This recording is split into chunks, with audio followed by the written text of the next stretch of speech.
আজকে জানাবো এমন কিছু খাবার যেগুলো ভাতের পরিবর্তে আপনার বাচ্চার খাদ্য তালিকায় ইনক্লুড করতে পারেন।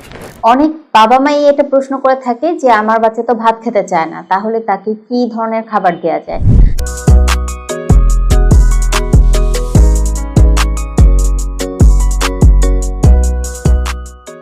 আসসালামু আলাইকুম, আমি পুষ্টিবিদ নাইমা রুবি। আজকে একটা কমন প্রশ্নের উত্তর দিব।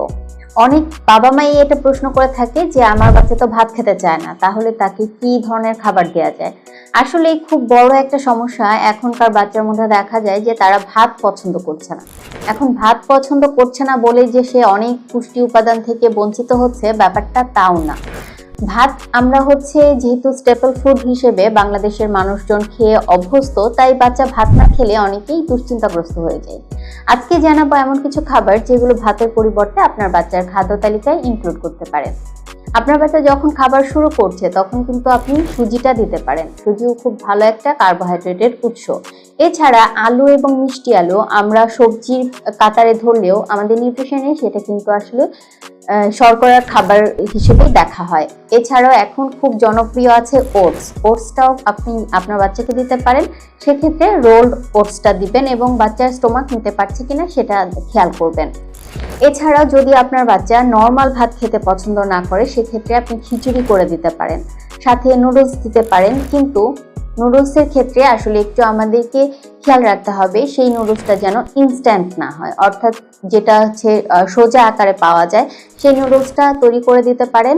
বিভিন্ন সবজি দিয়ে, ডিম দিয়ে বা মাংস দিয়ে তৈরি করবেন, তবে ওখানে যে মশলাটা থাকে সেটা ইউজ করবেন না।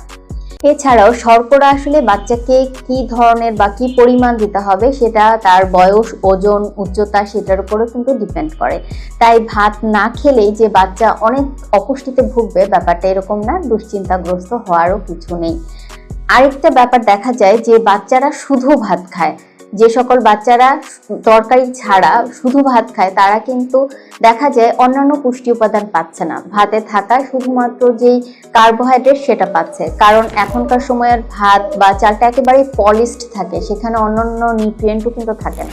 তাই যে সকল বাচ্চারা শুধু ভাত খায় সেখানেও আস্তে আস্তে করে আপনারা শাকসবজি, মাছ, মাংস, ডাল, দুধ এগুলো কিন্তু যুক্ত করতে পারেন। একেবারেই লাস্টে বলবো, অনেক বাচ্চা যারা ভাত খেতে পছন্দ করে না তারা কিন্তু রুটি দুধে ভিজিয়ে খেতে অনেক পছন্দ করে। এটা আমার প্র্যাকটিক্যাল অভিজ্ঞতা থেকে বলছি। যদি কোনো বাচ্চা দুধ দিয়ে ভিজিয়ে রুটি খেতে পছন্দ করে তাহলে সেটা দিতে পারেন। এতে করে কিন্তু শর্করার পাশাপাশি দুধের নানা পুষ্টি উপাদানও বাচ্চা সঠিক পরিমাণে খাবে।